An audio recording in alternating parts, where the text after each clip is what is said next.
temps. Donc, le premier temps sur la préparation des listes électorales qui, je vous le rappelle, devront être affichées le 9 octobre au plus tard. Et dans un deuxième temps, M. Salmi prendra la parole pour vous présenter donc le lancement de la campagne RSU, donc le rapport social unique que vous aurez à faire donc, pour la première fois cette année. Donc, c'est un rapport qui est annuel et donc on vous montrera un petit peu tous les outils qui ont été mis en place pour pouvoir sortir des rapports dans le temps qui sera imparti. Bon, on va commencer tout simplement avec... donc, on va faire déjà un rappel des conditions donc, pour être électeur. Donc, c'est des choses qui normalement, que vous avez déjà eu à maîtriser puisque vous avez eu à établir les listes préélectorales. Et donc, je vais rapidement vous rappeler les conditions pour pouvoir être électeur. Donc, nous avons 3 scrutins cette année. Donc, les CAP, CCP et CST. Et donc, les listes électorales, nous en sommes donc à la deuxième phase puisque nous avons déjà passé la première phase. Donc, je vous rappelle rapidement le calendrier. Donc, on avait jusqu'au 8 juin pour fixer les délibérations pour la fixation de la composition du comité social technique et à partir de la liste des effectifs qui a été établie au 1er janvier de l'année. La deuxième phase, donc, qui est la phase d'affichage de la liste électorale. Okay. Donc, il y a eu plusieurs étapes pour pouvoir établir cette liste électorale. Donc, nous avons procédé à un recensement de vos électeurs par l'outil Excel. Donc, vous nous avez retourné et sur lesquels nous avons, à partir des documents que vous nous avez envoyés, essayé d'établir le maximum de mise à jour. Et donc, on en est à la phase où vous allez véritablement valider ces listes électorales donc, qui ont été injectées sur Agir. Donc, on a dû procéder en 2 temps. Donc, une première phase, vous avez rempli des fichiers Excel. Et est-ce que vous l'avez annoncé lors de notre précédente réunion? Il s'agissait pour nous donc de procéder à leur mise à jour et ensuite à leur import sur Agir, donc qui est l'outil que nous allons utiliser jusqu'à la fin de ces élections, jusqu'à la publication d'ailleurs des résultats. Et donc maintenant, nous n'utiliserons que ce seul outil, au grand bonheur, je sais, de plusieurs DRH qui aspiraient à ce que nous passions directement sur cet outil sans autre support. Et donc, ça va être le cas donc, à partir de maintenant. Donc, le calendrier affichage le 10 octobre, le 9 octobre, et oui, c'est le 9 octobre. Et il y aura encore une fois, après le 9 octobre, où les personnes, les électeurs, devront vérifier l'exactitude de cette liste. Et s'il y a des modifications à faire, nous aurons donc jusqu'au 18 octobre pour le faire, à partir des réclamations qui seront faites par les électeurs ou des modifications que vous aurez constatées pendant ce délai. Voilà, donc je vais donc à partir du 25 octobre, donc les modifications seront définitivement figées, sauf exception, et jusqu'à la veille du scrutin, dans le cas où il y a un événement postérieur qui prend effet au plus tard la veille du scrutin et qui entraîne pour l'agent la perte de la qualité d'électeur. Donc, en cas de décès, mutation, voilà. Donc, à ce moment-là, il y aura la possibilité de pouvoir modifier la liste électorale jusqu'à la date de la veille du scrutin. Alors, on va voir au niveau des modalités des modifications, on va le voir tout à l'heure. Il y aura également à afficher et à préparer, et là jusqu'au 8 novembre, donc la liste des agents admis à voter par correspondance. Donc, la liste des agents admis à voter par correspondance, c'est un extrait en fait de la liste électorale, l'extrait de liste, puisque la liste électorale globale sera établie par la présidente du centre de gestion. Et vous devrez afficher des extraits de liste, c'est-à-dire la liste qui concerne votre collectivité. Donc, il y aura également donc, à afficher là, de manière plus tardive la liste des agents admis à voter par correspondance. Donc, ce sont des agents qui, le jour du scrutin, ne seront pas en fonction. Les agents qui sont en congé parental ou de présence parentale, les fonctionnaires en congé, les agents contractuels en congé annuel, voilà, les différents types de congés sont affichés, congés pour formation syndicale, congés de représentation, tout type de congés. Les agents aussi qui bénéficient d'une autorisation spéciale d'absence ou de décharge d'activité syndicale à titre de leur activité justement syndicale. Et les agents qui sont à temps partiel ou à temps complet, qui ne travaillent pas le jour du scrutin, et ainsi que les agents empêchés en raison de nécessité de service. Donc là, il y aura une deuxième liste à afficher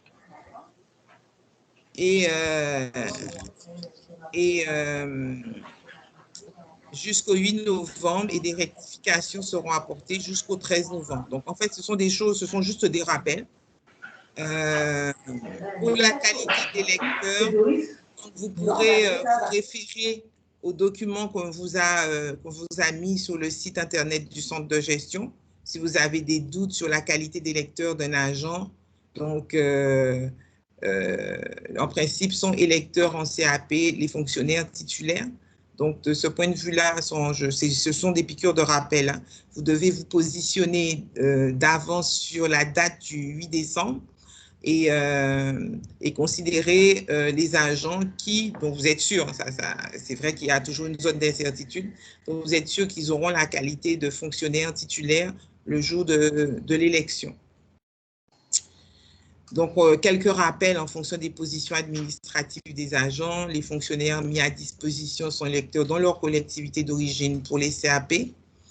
Les fonctionnaires en position de détachement sont électeurs à la fois au titre de leur situation d'origine ou d'accueil, sauf si c'est la même CAP compétente. Ça veut dire quoi, tout simplement? Ça veut dire que si la collectivité d'accueil et la collectivité d'origine sont tous les deux affiliés au centre de gestion, ben, il ne sera électeur qu'une seule fois. Et s'il est détaché dans une collectivité qui n'est pas affiliée au centre de gestion, il pourra voter dans les deux collectivités. Bon, mais ça, pour vous, ça sera transparent dans la gestion. Mais sachez-le. Et les électeurs, les fonctionnaires en surnombre sont électeurs dans la collectivité qui les a placés dans cette situation. Alors, vous pourrez à nouveau consulter de manière plus détaillée les cas de détachement et la collectivité où les agents votent sur le document qui est donc sur le site internet du centre de gestion. Donc, je passe là-dessus. Donc, sont exclus de la qualité d'électeurs pour les CAP les agents stagiaires, sauf s'il s'agit d'agents détachés pour stage et qui ont par ailleurs la qualité d'électeur. Par exemple, un fonctionnaire qui est rédacteur titulaire et qui a passé le concours d'attaché, il est détaché pour stage, mais comme il est titulaire en tant que B, il sera sur la liste électorale B. Il ne sera pas sur la liste électorale A, puisqu'il aura la qualité de stagiaire en qualité de A. Donc, ça, c'est des piqûres de rappel hein, pour que vous puissiez procéder à un dernier contrôle des listes électorales. Donc, les fonctionnaires en disponibilité, en congé spécial, contractuels de droit public, de droit privé, ne sont pas électeurs en CAP, puisque les CAP ne concernent que les fonctionnaires titulaires. Les agents exclus de leurs fonctions suite à une sanction disciplinaire. Et les agents qui font l'objet d'une mesure de suspension, par contre, sont électeurs, puisqu'ils sont considérés comme étant en position d'activité. Alors, les commissions consultatives paritaires concernent essentiellement donc, les agents contractuels de droit public au titre donc, du décret de 88. Donc, là aussi, je passe rapidement. Donc, les CDI, les CDD qui ont au moins 2 mois d'ancienneté dans un contrat d'une durée minimale de 6 mois et d'un contrat reconduit sans interruption depuis au moins 6 mois. Donc, on a mis des cas pratiques. Donc, vous pourrez tour à tour vérifier en fonction de la situation des agents, donc leur qualité d'électeur ou non. Et je vous rappelle qu'il faut toujours vous positionner à la date du 8 décembre. Donc, ça demande une petite gestion par anticipation. Donc, les cas particuliers, je ne vais pas les reprendre. Tout cela est disponible sur le document que vous avez été déjà mis à disposition. Les CST, donc là, juste un petit zoom, ça concerne pratiquement tous les agents, qu'ils soient de droit public ou de droit privé. Donc, voilà. Et les stagiaires sont également concernés, ne sont pas concernés.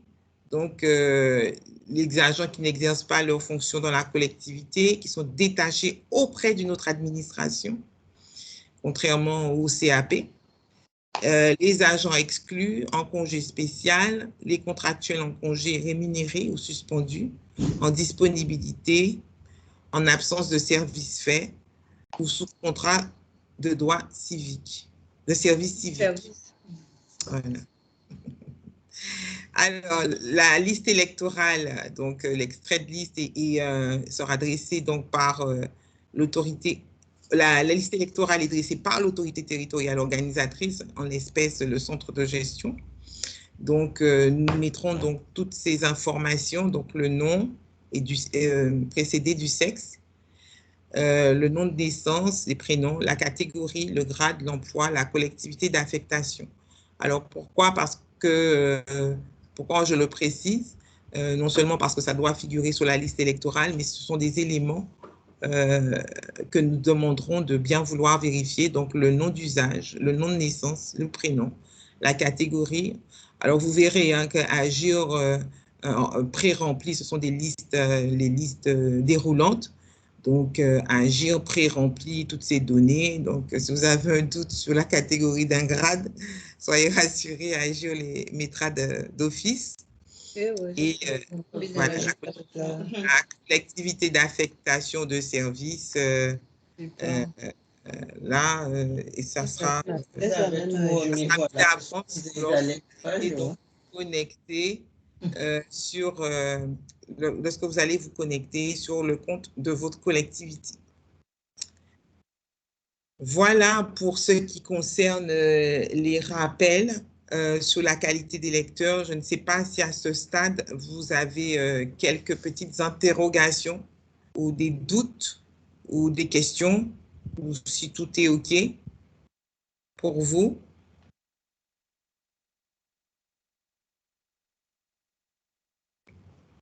Madame Marc, oui.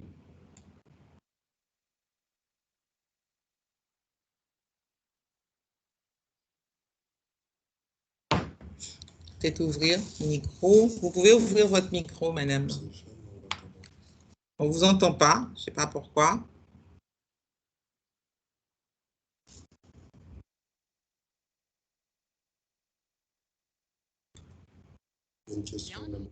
Alors, vous pouvez, si on a un problème de son, vous pouvez toujours... Ah, c'est bon? Posez votre question par le chat. Oui, oui, on vous entend. Je ne sais pas si c'est madame Marc. Non. Oui. Ok, on m'entend pas. Technique. On vous entend. Vous m'entendez? Oui, oui.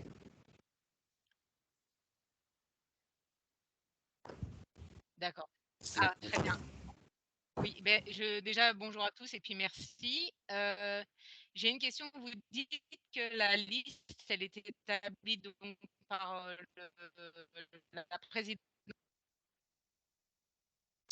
Ah, ça ne passe vraiment pas, madame Marc. Posez votre question sur le chat. Est-ce que là, votre voix est...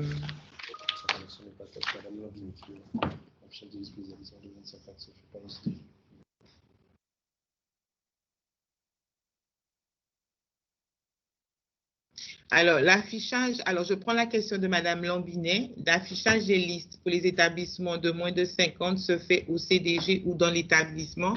Il se fait dans les deux, pour le CT. Hein? C'est ça, hein? Pour les moins de 50. Parce que les agents de votre collectivité doivent aussi vérifier hein, que leur nom n'est pas manquant. C'est l'objet de l'affichage, c'est de permettre justement des éventuelles réclamations sur les listes. Donc, elles doivent être affichées aussi bien au centre que dans votre collectivité. Les agents doivent pouvoir en prendre connaissance et faire des éventuelles réclamations. Alors, sachez que sur le site du centre de gestion, on n'affichera pas les listes, mais on dira que les listes sont affichées au centre de gestion et qu'il est possible, de les consulter.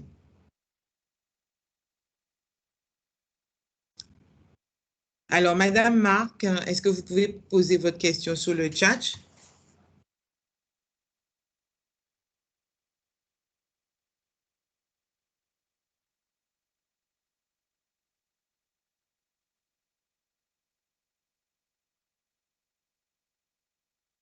Eh ben, on continue. Alors, donc, s'il n'y a pas de questions, Madame Marc, vous aurez la possibilité de poser la question. On la prendra, tout simplement. Donc là, maintenant, on va passer donc tout simplement à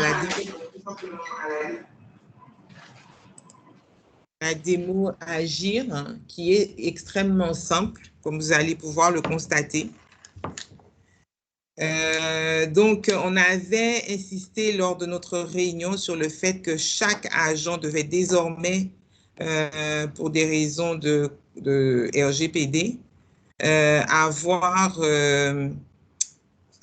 son code d'accès. Donc, il n'y a plus d'un code d'accès par service, mais bien par agent, par gestionnaire. Et donc, là-dessus, s'il y a des problèmes de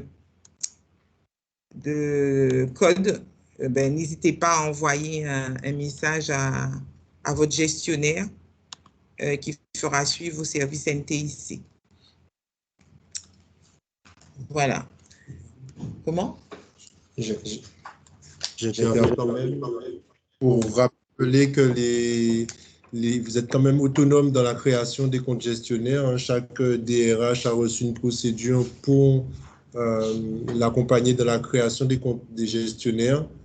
Et donc, n'hésitez pas à la consulter. Je sais que mes collègues des services des instances paritaires ont fait le nécessaire pour vous les faire parvenir. Maintenant, comme l'a dit Mme Calice, nous sommes disponibles pour vous accompagner dans cette procédure de création des comptes gestionnaires obligatoires pour accéder à Agir maintenant. Alors, donc, on va tout simplement passer à la démo sur Agir, donc qui est extrêmement simple. Donc, il suffit, donc là, je pense que vous avez l'écran, donc je vais me connecter avec mon compte. Donc, vous allez sur la plateforme Agir et donc, vous avez accès à cette fenêtre. Donc, vous vous connectez et l'objectif, donc, pour vous, c'est bien de vérifier la liste électorale.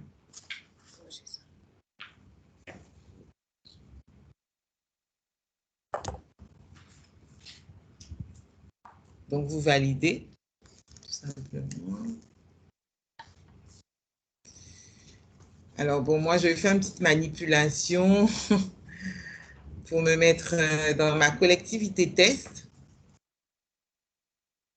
Ça, c'est une manipulation que vous n'aurez pas à faire, hein, puisque vous allez tout de suite vous retrouver sur votre collectivité.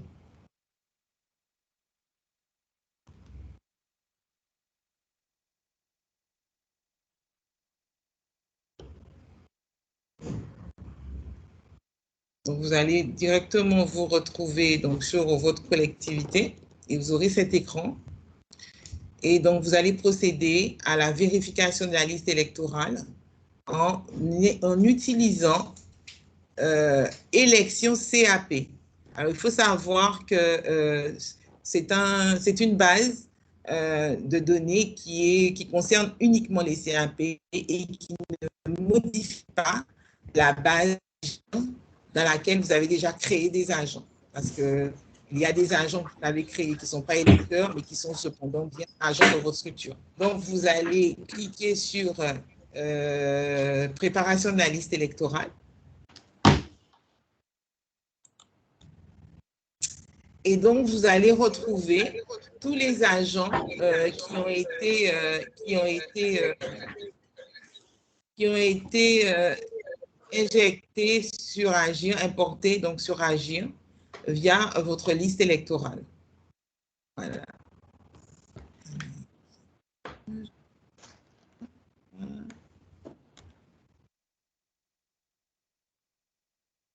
Donc,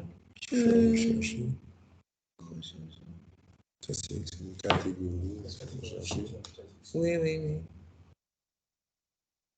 Alors, donc, vous obtenez cet écran qui vous donne donc préparation de la liste électorale et en fonction de la catégorie que vous allez... Alors, vous pouvez déjà faire toutes les catégories. Comme ça, vous aurez une visibilité sur ce qui apparaît donc sur votre écran. Donc, pour savoir si les listes sont bien à jour. C'est ça. Voilà. Sont bien à jour. Voilà, parfait. Donc, alors là, vous avez, donc, comme je vous l'indiquais, j'ai quitté le partage. J'ai quitté partage d'écran.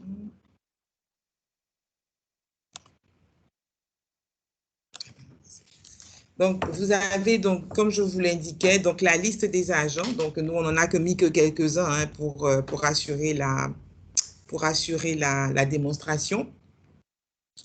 Donc, quelques agents. Donc, simplement, vous allez vérifier que les agents qui sont indiqués sont bien présents.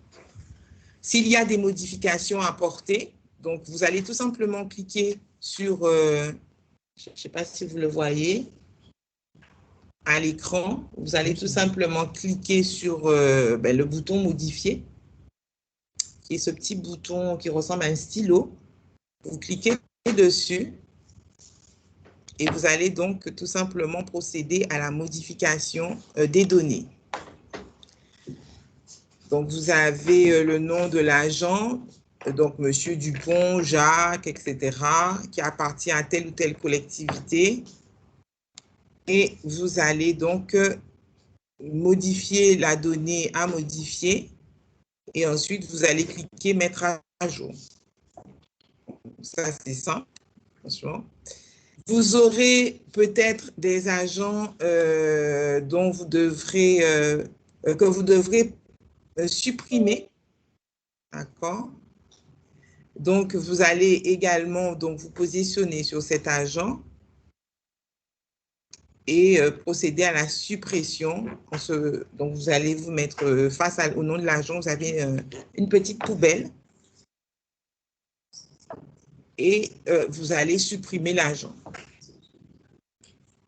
Et pour les agents pour qui vous n'avez que vous devez ajouter, vous allez cliquer sur le bouton qui est à gauche. Donc là, j'ai placé mon curseur dessus et vous allez tout simplement mettre ajouter. Et donc, vous aurez des listes déroulantes. Et vous aurez donc, vous entrez tout simplement les données, monsieur, madame, nom, nom de naissance, date de naissance, la collectivité va s'afficher, la filière, donc vous avez là aussi des listes déroulantes, donc filière administrative, le cadre d'emploi, normalement, ça s'affiche exactement, adjoint, le grade, donc vous avez la liste des grades. Donc, on va dire qu'il est première classe. La position, donc, vous avez les différentes positions également qui s'affichent. Donc, on va mettre qu'il est en position d'activité. Voilà. Et c'est tout. Donc, vous allez écrire, cliquer, ajouter, tout simplement, et il va venir donc rajouter à votre liste électorale.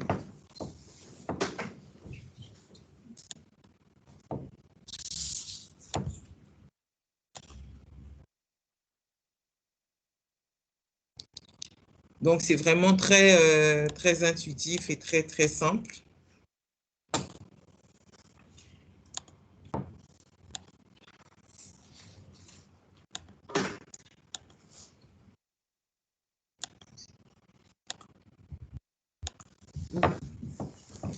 Alors, donc, je vais rajouter, hein, pour que ça soit mettre Dupont, Dupois, je sais pas, Jean, son nom de naissance, on laisse, puisque là, du coup, il est né le 28 avril 28 avril 1980. Donc, la collectivité apparaît et voilà, ajouter.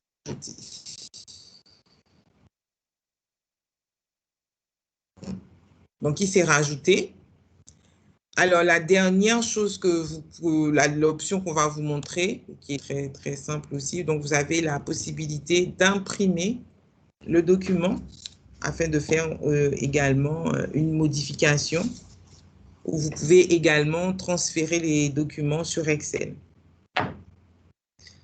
Et donc, il conviendra de ne pas oublier de valider la liste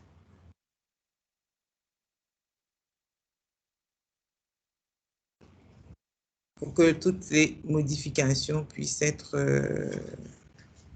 prises en compte. Alors, je vais faire un export Excel pour que vous puissiez voir.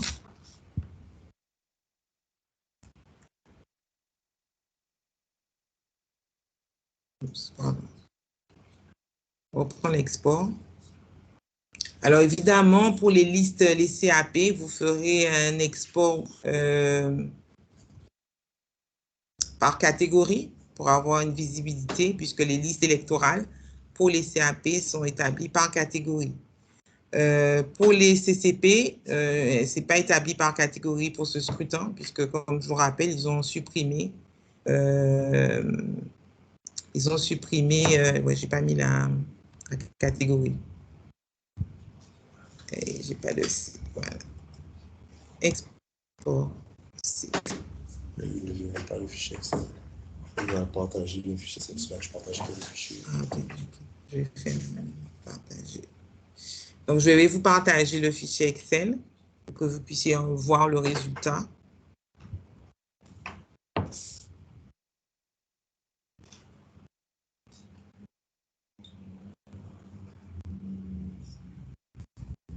J'arrête le partage et je vous partage le fichier Excel. Voilà, donc ça vous met bien les données. Donc, les listes, ces listes-là seront mises à jour. Donc, comme ça doit être affiché au plus tard le dimanche 9, donc on suppose que vous les afficherez le 7, puisque le 9, c'est un dimanche. Donc, comme vous ne pouvez pas les afficher le 10, puisque là, on serait hors délai. Donc, il est recommandé de les afficher donc le 7. Et nous avons donc jusqu'au 5 octobre, nous donnons donc jusqu'au 5 octobre pour pouvoir terminer ces modifications. La plupart d'entre elles ont déjà été effectuées par nos services. Donc, ça devrait être un contrôle rapide, donc jusqu'au 5 octobre. Et donc, vous pourrez nous faire part des éventuelles réclamations. Peut-être qu'il y a des données que vous n'avez pas communiquées au centre de gestion, au gestionnaire. Et donc, il conviendra de les communiquer. Les modifications devront être validées par le centre de gestion à partir de vos mails et des pièces justificatives que vous enverrez. Donc, il nous faut toujours un justificatif. Si c'est un agent qui a été radié, si c'est un agent qui a été muté, nous vous invitons à nous envoyer la pièce qui justifie la modification. Donc, vous l'enverrez à votre gestionnaire RH, les gestionnaires que vous connaissez et qui travaillent avec vous au quotidien. Donc, si vous ne connaissez pas votre gestionnaire, n'hésitez pas à nous poser la question et on vous dira qui est le gestionnaire. Mais en principe, on avait envoyé un document à l'ensemble des collectivités afin de les informer du nom de leur gestionnaire ainsi que de l'adresse mail de celui-ci. Donc, la deadline, c'est le 5 octobre, sachant que les listes doivent être affichées le 9 et que les modifications peuvent intervenir donc jusqu'au 25. Ce qui laisse le temps d'avoir des listes bien ficelées à cette date.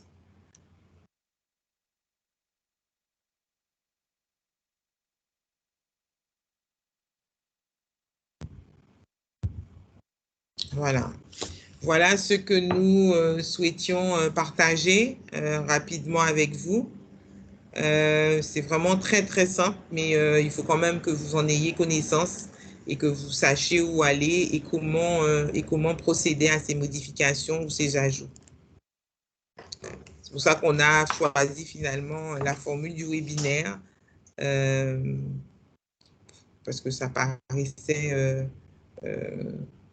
plus simple en fait et de pouvoir vous réunir sur ce mode-là compte tenu de la simplicité, je dirais, des modalités de modification. Voilà, donc la liste définitive sera validée et établie par le centre de gestion qui procédera à la numérotation via Agir de l'ensemble des électeurs.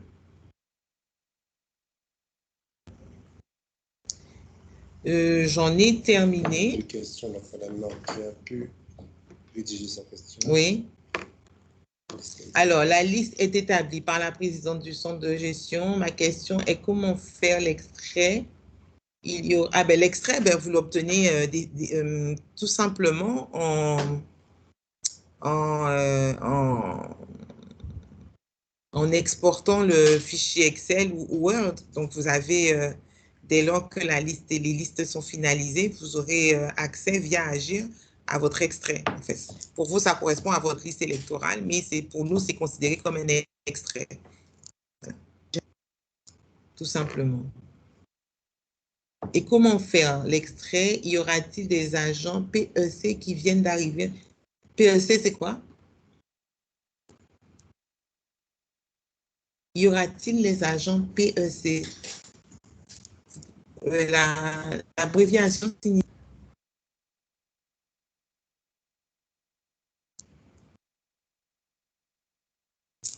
Parcours emploi compétences. Parcours emploi compétences. Et qu'est-ce qu'il y a dit? Y aura-t-il les agents PEC qui viennent d'arriver en collectivité? Tout dépendra d'un statut de votant.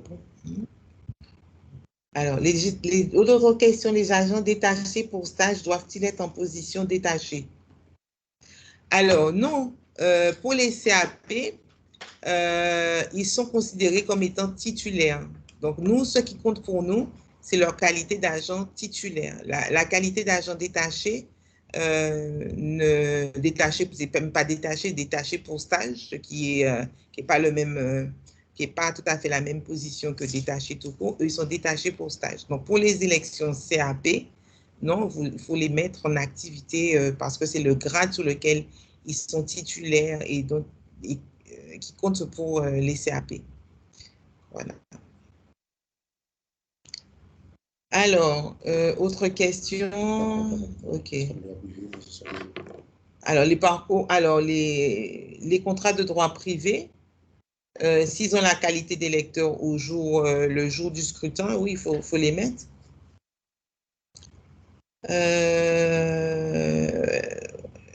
Quoi d'autre? Merci, je les ai placés. OK, très bien. Très bien. Y a-t-il d'autres questions sur la qualité des lecteurs ou sur le déroulement tout simplement du... Oui, il vaut mieux que ces listes, ces extraits de listes soient authentifiés par l'autorité territoriale. En tout cas, c'est jusqu'à maintenant, c'est comme ça qu'on avait procédé. Donc, les extraits de listes, oui.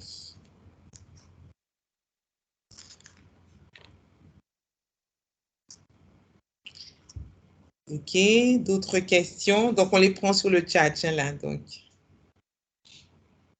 Merci. Donc, visiblement, il n'y a pas d'autres questions. Donc, je vous rappelle la deadline pour procéder à la vérification des listes qui ont été donc injectées sur Agir, donc le mercredi 5 octobre. Et donc, vous allez contacter votre gestionnaire. Et je vous invite à toujours mettre en copie l'adresse mail élection professionnelle 2022 afin qu'en cas de difficulté d'un des gestionnaires, que nous ayons la capacité de pouvoir prendre en charge votre mail.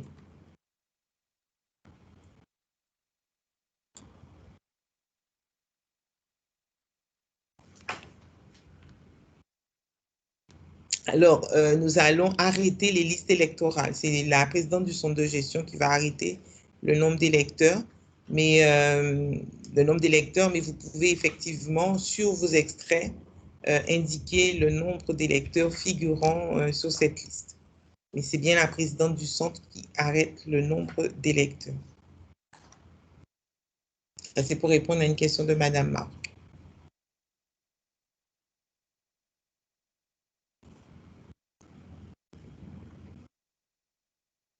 Madame Téjou, vous avez apparemment une question.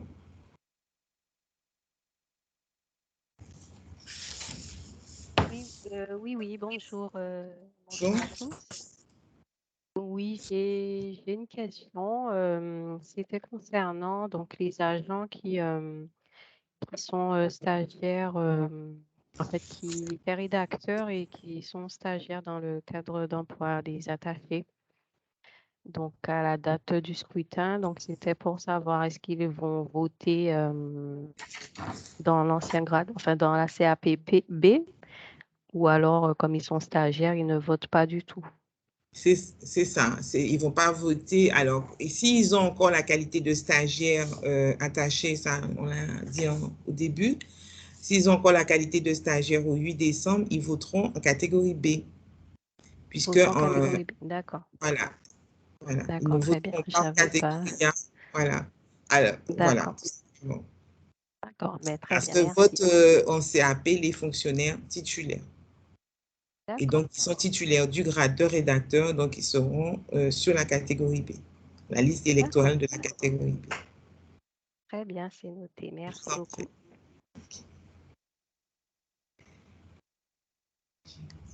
Donc, c'est bon. Pour, oui, ça, c'est pas... Il y a-t-il d'autres questions? S'il n'y en a pas, eh bien, je vous confie à Monsieur Salmier qui va donc vous entretenir au sujet donc, du lancement de la campagne RSU. Donc, c'est un tout autre sujet. Et donc, je passe la parole à Monsieur Salmier. Merci.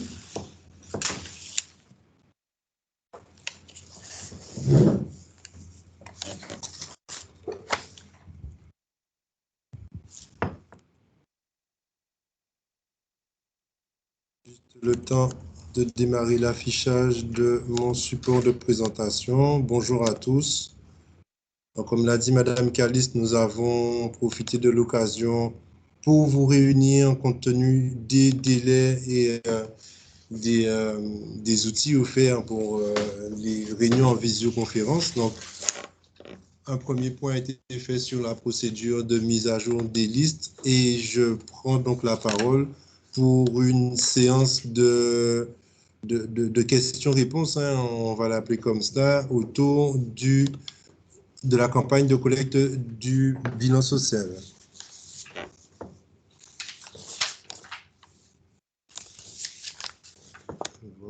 on y est. Est-ce que tout le monde voit mon diaporama?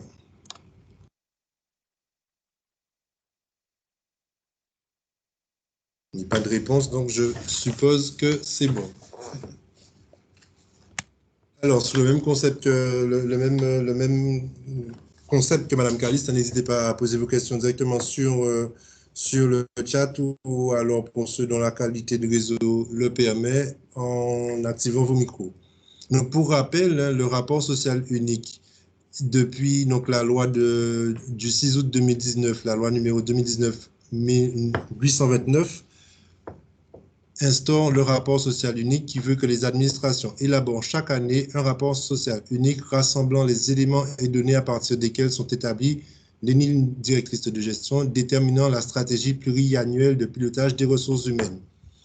Donc, en plus de cette obligation qui est devenue maintenant annuelle, ce rapport social unique doit servir de support pour élaborer vos lignes directrices de gestion. Donc, il y a un double intérêt pour vous, surtout cette année, de répondre à cette enquête pour permettre à vos collectivités et à vos services de ressources humaines d'aller au fond de la procédure d'élaboration de ces lignes directrices de gestion.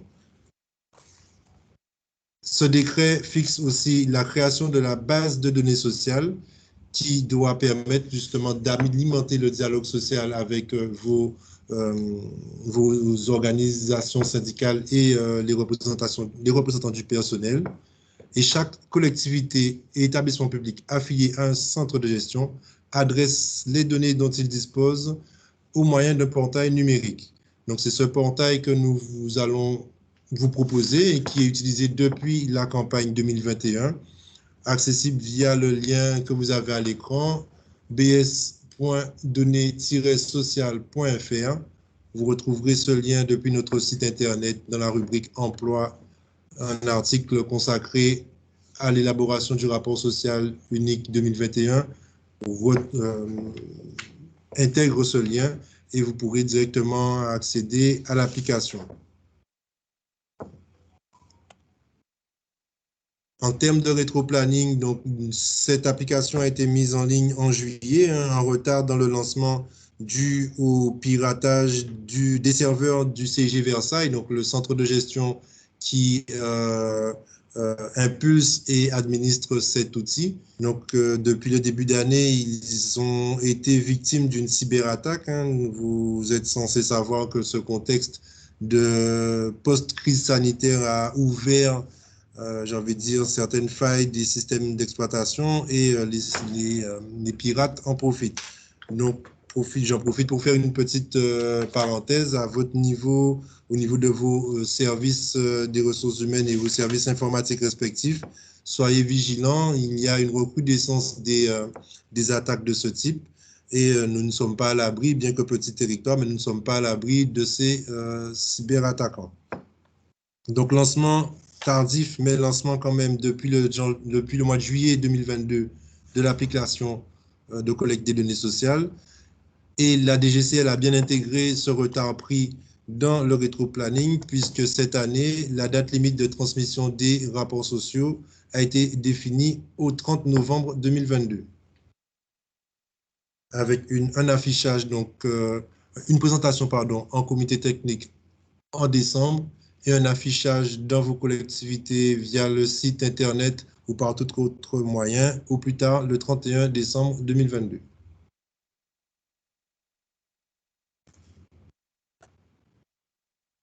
Donc, comme je le disais, la DGCL a validé pour cette campagne 2021 le fait que la transmission des rapports sociaux uniques se fera uniquement et exclusivement via la plateforme de collecte des données sociales proposée par le CIG. Donc, c'est bien une validation par la DGCL du travail effectué par les centres de gestion autour de la réalisation de cet outil, qui intègre donc des contrôles de cohérence sur les parties consolidées, des contrôles de données, mais aussi permet aux collectivités de répondre aux enquêtes complémentaires éditoriales, le RAST, les enquêtes GPEC et d'autres analyses automatisées et personnalisables. Donc, aujourd'hui, toutes les collectivités affiliées ou non au centre de gestion devront transmettre leur rapport via cette application. Et pour nous, centre de gestion, c'est aussi un avantage certain hein, pour nous permettre d'avoir une meilleure connaissance de notre environnement et alimenter ainsi l'observatoire de l'emploi qui nous est confié. Donc, 3 modes de saisie. 3 modes de saisie sont proposés. Tout d'abord, pour les collectivités dont le prestataire SIRH a développé la fonctionnalité d'élaboration du rapport social, un fichier d'échange leur a été fourni de manière automatique. Hein. Les principaux éditeurs de la place qui sont repris sur la diapositive ont reçu ce fichier d'échange et ont la possibilité, dès lors que votre SIRH est à jour des dernières informations relatives à vos agents, donc vous avez la possibilité de générer automatiquement le rapport social unique. Deuxième possibilité, donc la saisie via notre outil hein, de collecte des données sociales qui permet notamment à l'aide d'un import NCAN-DS ou DSN de pré-remplir un maximum d'informations, nous le verrons tout à l'heure, de manière à simplifier votre saisie. Et enfin, une saisie manuelle à l'aide du fichier Excel d'un modèle de fichier Excel proposé par la DGCL. Mais pour ces 3 modes de saisie, la transmission reste la même. Elle doit passer par la plateforme de collecte des données sociales qui peut recevoir donc les différents formats de fichiers que vous aurez générés.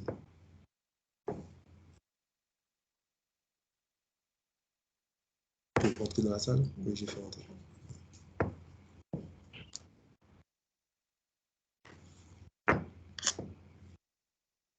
Donc, le fichier Excel se présente de la même manière que les modèles historiques hein, pour ceux qui ont déjà eu à répondre à l'enquête bilan social.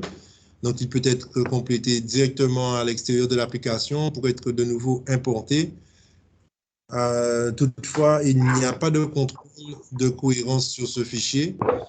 Et effectivement, il est beaucoup plus adapté aux grandes collectivités qui voient leur saisie beaucoup plus, un peu plus simple et un peu plus simplifiée grâce à ce fichier Excel, puisqu'il est question d'y reporter directement des données consolidées plutôt que de renseigner agent par agent les informations permettant de générer le bilan social.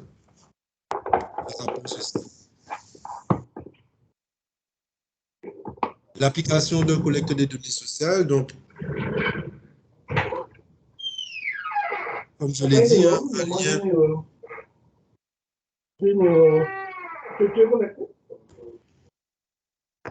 un lien vous est proposé depuis notre site internet. J'ai repris le chemin qui vous permet d'y accéder. Donc, www.cdg971.com, la rubrique Emploi, Service GPEC, et vous retrouverez donc l'article lié au lancement de la campagne RSU.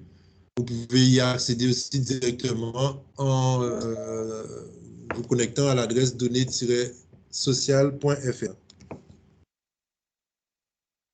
Une fois que vous avez cliqué sur les liens, vous tomberez sur cette page d'accueil avec le lien, donc se rendre sur l'application, lien à partir duquel vous pourrez vous connecter avec les identifiants et mots de passe qui vous ont été communiqués historiquement. Les identifiants et mots de passe sont inchangés et pour ceux qui les auraient perdus ou qui souhaiteraient en générer de nouveau, la procédure est la même. Vous m'envoyez un mail à l'adresse gpec@cdg971 que je vous afficherai en fin de présentation et je me charge de réactiver les comptes pour ceux qui ont été bloqués ou de générer de nouveaux mots de passe. Alors, l'élaboration de votre rapport social peut se décomposer en 6 étapes que je vais donc passer en revue avec vous tout de suite. La première consiste à préparer les éléments nécessaires à la saisie. Ensuite, vous vous connectez, vous accédez à l'application pour procéder au remplissage et à la saisie des éléments. Vérifier et transmettre votre rapport et enfin, recevoir vos synthèses personnalisées.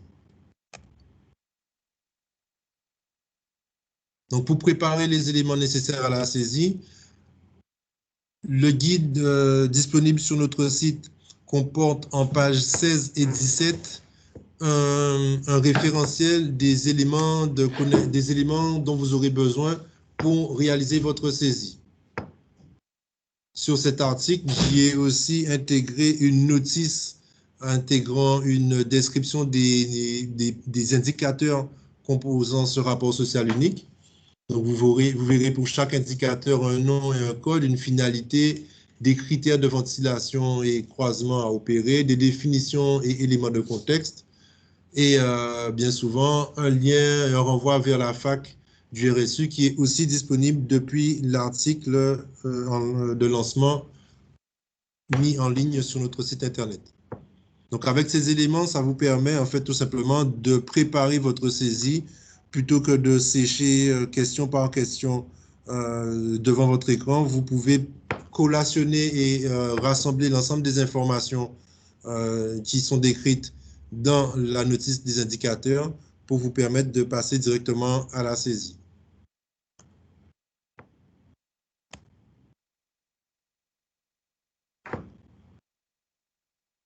Est-ce que vous avez quelques questions concernant ces éléments de saisie?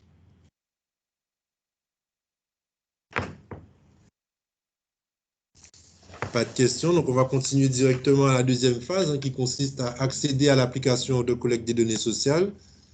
Donc depuis le lien, vous aurez cette page d'identification depuis laquelle vous aurez à saisir votre numéro de SIRET, qui est l'identifiant de chaque collectivité, et le mot de passe. Ce mot de passe donc, qui pourra être généré après mail ou pour ceux qui l'ont toujours, ça reste le même, ils n'ont pas été changés. Rappelez-vous, on a un accès par collectivité, donc vous pouvez, l'outil gère bien les multi-connexions, vous pouvez vous connecter à plusieurs en même temps sur l'application, mais faites attention à bien vous répartir les rôles de manière à ce qu'il n'y ait pas de saisie d'un agent alors que celui-ci a déjà été consulté par un autre gestionnaire. Une fois que vous êtes connecté, j'attire votre attention sur la rubrique « Mon compte » qui vous permet de modifier certaines informations relatives à votre collectivité et notamment pour me permettre d'avoir la main sur votre bilan social si vous êtes bloqué et s'il vous faut une assistance. Vous verrez dans cette rubrique, Mon compte, vous cliquez sur « Modifier mes informations » et parmi celles qui vous sont proposées, vous trouverez « Autoriser le CDG à accéder au bilan social ». Donc, c'est ce que j'ai repris en bas de diapositive. Et à cette question, je vous demanderai de répondre « Oui » pour me permettre de prendre la main et de modifier, le cas échéant, vos bilans et les informations que vous m'aurez autorisé à renseigner.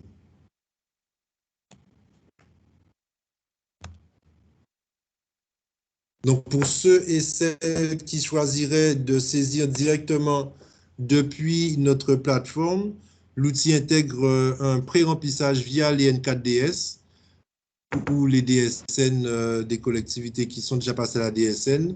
Donc, cet import permet un gain de temps et une facilitation de la saisie parce qu'on retrouvera dans l'application directement le nom, le prénom de l'agent, le statut, le genre, la catégorie, la position statutaire, le temps de travail, les éventuels mouvements, la rémunération, le nombre d'heures travaillées, le calcul de l'équivalent temps plein rémunéré et le nombre et le type d'assurance au cours de l'année, d'absence, pardon, au cours de l'année. Donc, toutes ces informations déjà renseignées dans les N4DS ou DSN seront extraites et récupérées dans l'outil pour vous permettre de fiabiliser votre saisie et simplifier celle-ci.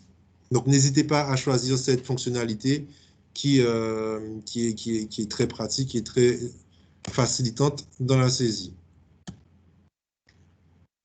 Et une fois que vous avez donc pré-rempli votre outil, vous aurez la possibilité de choisir une saisie agent par agent ou une saisie consolidée. La saisie agent par agent donc, reprendra l'intégralité du questionnaire qu'il vous faudra renseigner et la saisie consolidée vous permettra de renseigner ces éléments indicateur par indicateur sans aller dans le détail de la saisie de vos agents.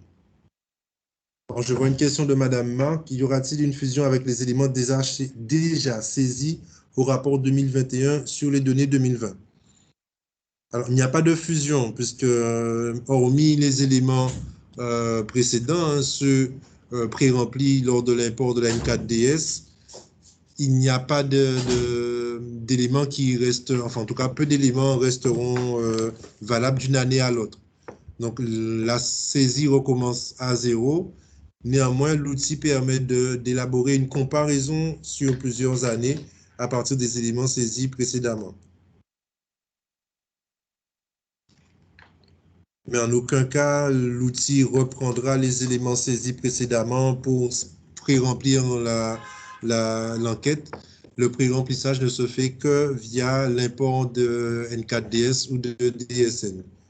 Donc, vous pouvez d'ores et déjà vous rapprocher de l'agent en charge de cette transmission auprès de la Sécu. C'est lui qui, ou de votre prestataire informatique, c'est eux qui seront en mesure de vous communiquer la DSN que vous aurez à importer sur la plateforme.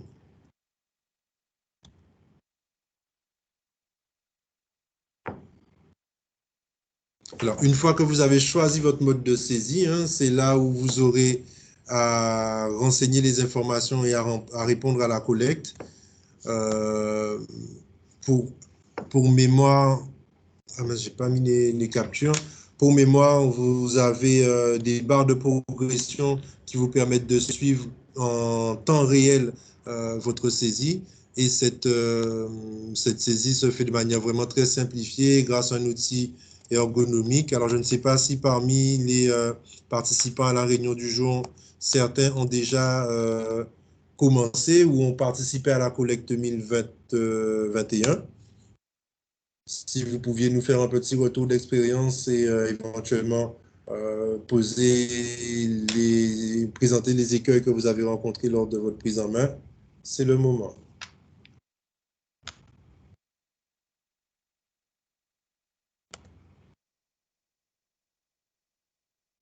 Donc, si on n'a pas de questions, ça prouve à quel point l'outil, un peu dans la même philosophie qu'à Agir, hein, l'outil est simple de prise en main.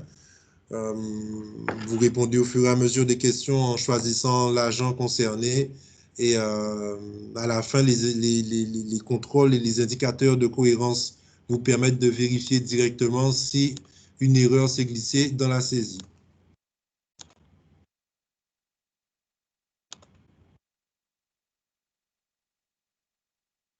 Alors, une fois que vous avez procédé à la saisie, hein, vous avez accès à la fonctionnalité transmettre. Donc, une différence entre la transmission et la validation. La transmission nous permet à nous, CDG, de procéder à la validation. Et ce n'est qu'une fois que le CDG aura validé votre bilan qu'il sera transmis à la DGCL. Donc, pensez à bien cliquer sur ce bouton transmettre pour me permettre d'éventuellement vérifier les incohérences qui ont été relevées par l'application, échanger avec vous s'il y a lieu de les modifier et valider le bilan. Et ce n'est qu'après cette validation que vous pourrez recevoir les synthèses d'ailleurs.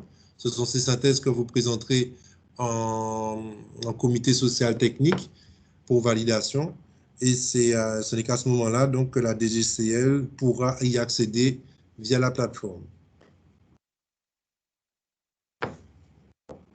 Alors, en live, nous avons Madame Lambinet qui nous dit avoir effectué un reçu en 2020. La seule difficulté rencontrée concerne l'extraction du fichier Excel.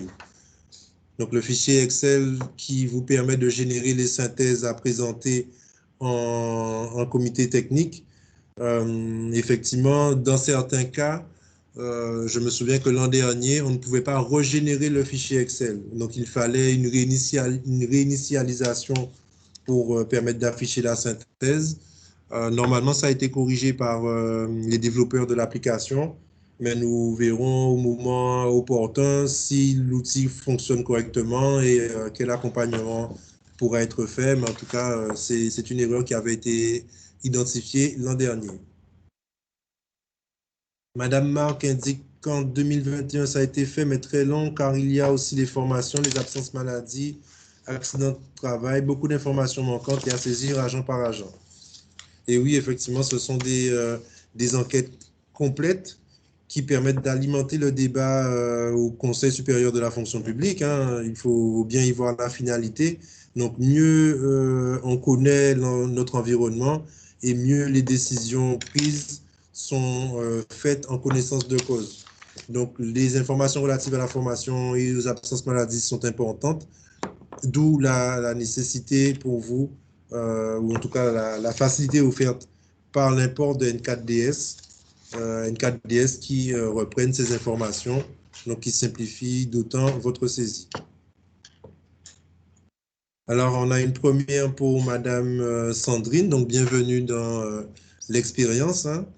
Et une dernière question de Madame Marc, est-ce que le rapport est à communiquer en conseil municipal? Alors, il est au moins à présenter au CT, donc au CST, pour leur nouvelle appellation. Maintenant, libre à vous d'alimenter le dialogue social en le présentant au conseil municipal, sachant qu'il sert de base aux lignes directrices de gestion. Vous pouvez, dans une démarche de communication, présenter les quelques indicateurs clés que vous aurez choisi de mettre en avant pour toujours alimenter le dialogue social et le débat public.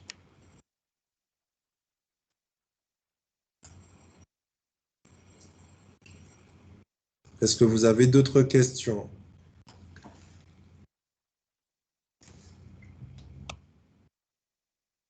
Donc, on a échangé sur la validation et la transmission. Donc, n'oubliez pas, hein, très important de le transmettre. La fin de la saisie ne vaut pas transmission ni même validation. Et c'est à nous, centre de gestion, qu'incombe la tâche de valider vos données. Une fois que les données seront validées, donc vous aurez accès aux fonctionnalités d'édition des synthèses. Donc, la principale synthèse est bien sûr celle relative au rapport social unique. Une synthèse de 4 pages automatisée vous est proposée depuis l'application. Mais pas que. Vous avez aussi accès à des bilans sociaux comparés. Donc, comme le disait Madame Marc, la possibilité vous est offerte de comparer et de suivre l'évolution de vos effectifs d'une année à une autre, hein, sous réserve d'avoir renseigné votre bilan social, votre précédent bilan social depuis la plateforme. L'enquête sur les risques psychosociaux pourra aussi être éditée.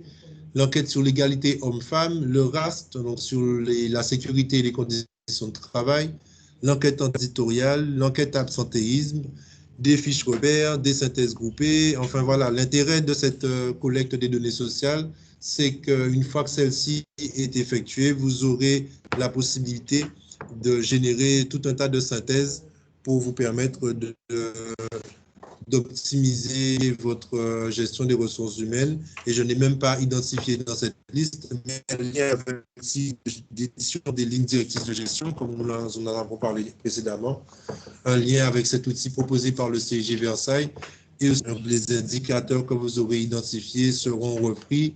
Il n'y aura pas de double saisie à effectuer, il n'y aura plus qu'à aller dans la procédure, la phase d'analyse et d'exploitation de ces indicateurs.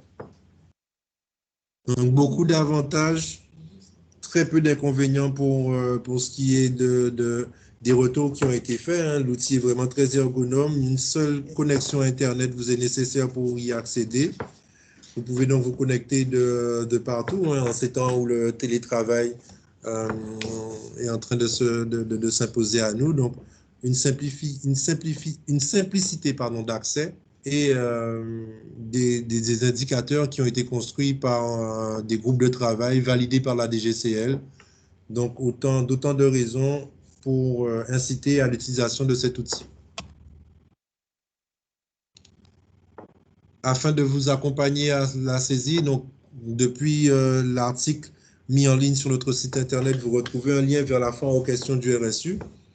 Donc, on y retrouvera les questions les plus souvent posées par thématique d'indicateurs, une mise à jour des textes de loi et des numéros d'indicateurs et les nouvelles questions relatives à ces nouveaux indicateurs.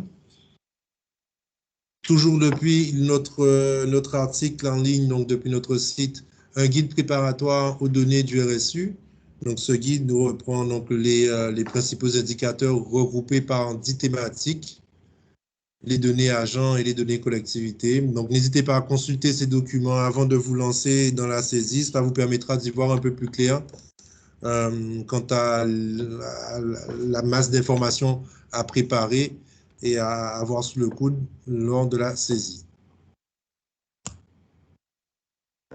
Si vous avez une question, besoin d'un conseil ou que vous êtes perdu, n'hésitez pas à consulter les guides ou la foire aux questions.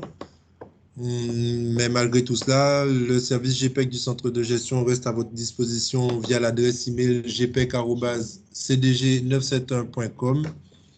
Donc, pour toutes les questions relatives à vos accès, donc, en cas de perte de mot de passe ou d'identifiant, et pour tout accompagnement à la saisie, je reste disponible.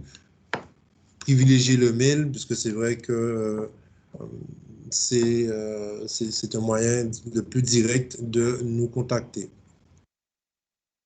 Est-ce que vous avez des questions?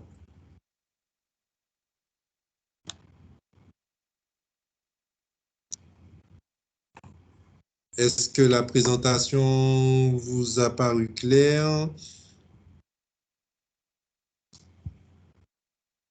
Merci, Madame Assib, pour ce hochement de tête. On peut acquiescer, mais n'hésitez pas à réactiver vos micros, à échanger. C'est justement le but de cette rencontre.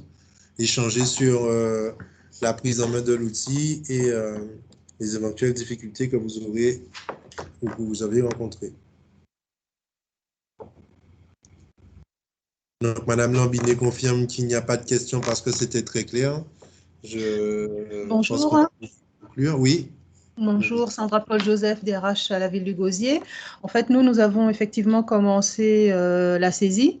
Malheureusement, nous rencontrons beaucoup d'incohérences.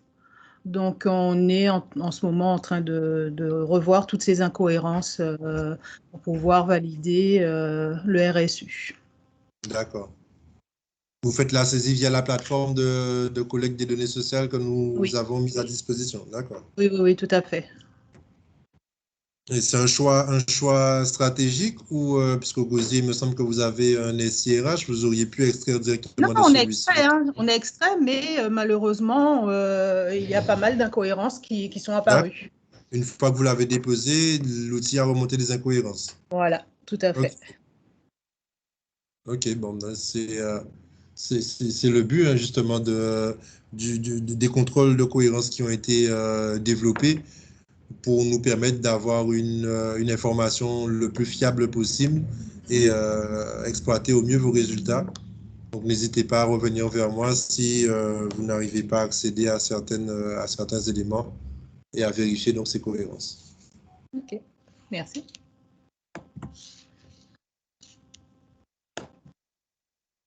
D'autres questions?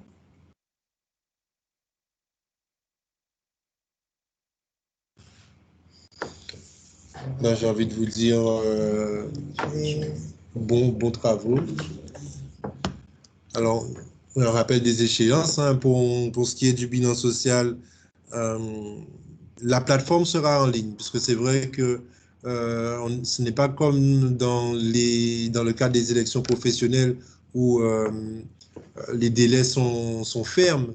La DGCL, certes, souhaite obtenir les bilans au plus tard le 30 novembre. La plateforme sera encore en ligne au moins jusqu'à la fin d'année pour permettre de remonter le maximum d'informations.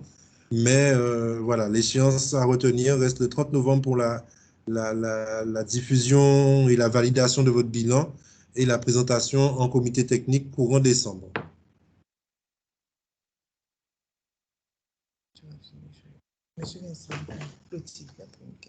Monsieur Clotilde, allez-y.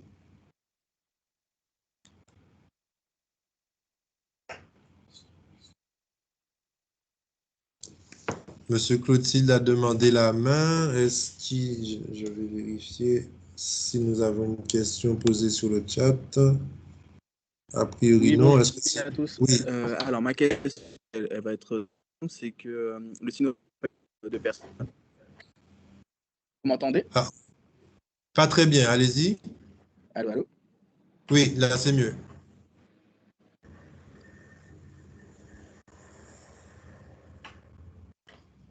Alors, est-ce que c'est bon ou pas?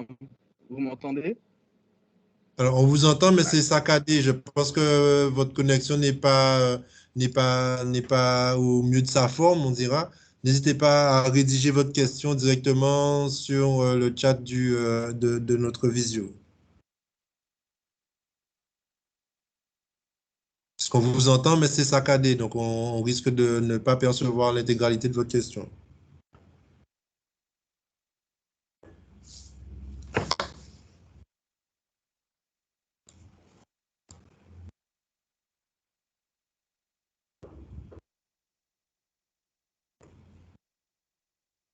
Monsieur Clotilde? Alors, le Sinoval n'ayant eu aucun personnel en 2021, devons-nous transmettre un RSU? Même avis, oui, c'est ça. Même avis, une des premières questions qui vous sera posée, en fait, c'est justement dans le cheminement et dans la réponse la génération de votre questionnaire, l'outil intègre cette question. Est-ce que vous avez rémunéré au moins un agent au courant de l'année 2021? Donc, auquel cas, vous répondrez non. Et il vous sera directement proposé de passer à l'étape de validation et de génération d'un bilan social vide, puisque l'obligation reste la même pour tous les établissements publics, même ceux qui n'ont pas eu de personnel.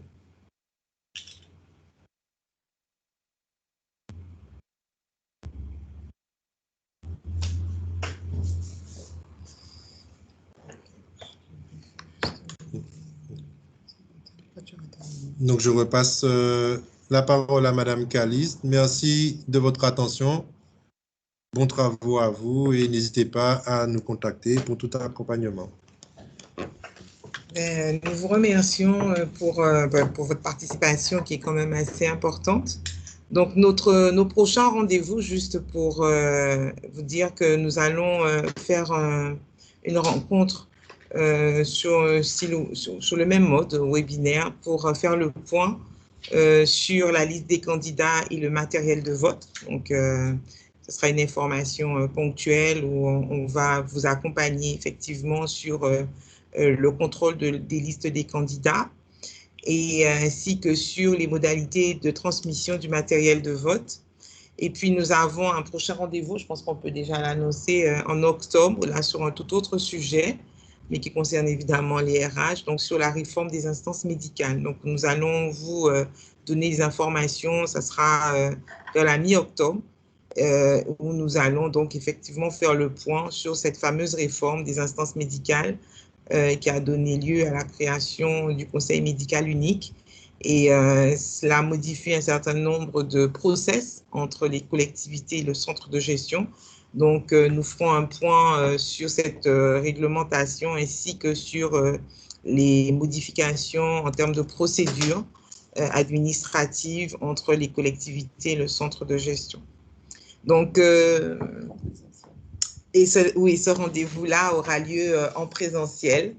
Donc, nous vous préciserons également le lieu, mais vous recevrez très prochainement une invitation. Donc, nous vous souhaitons donc une excellente journée et nous vous disons à très bientôt en distanciel et en présentiel. Merci beaucoup, au revoir. Allez, au revoir. Nous avons respecté le timing, je crois. Juste une dernière précision pour ceux qui auraient pris les travaux de cours, un enregistrement sera disponible sur notre site internet ainsi que les présentations, celle de Mme Caliste et la mienne même. Nous mettrons le tout en ligne pour vous permettre d'y accéder de nouveau. Et donc, vous aurez également, outre ce qu'on a présenté, des captures d'écran. Donc, un guide pratique à agir sur la modification des listes électorales. Donc, voilà, nous vous souhaitons une excellente journée et à très bientôt. Et nous sommes disponibles par mail, hein, bien sûr.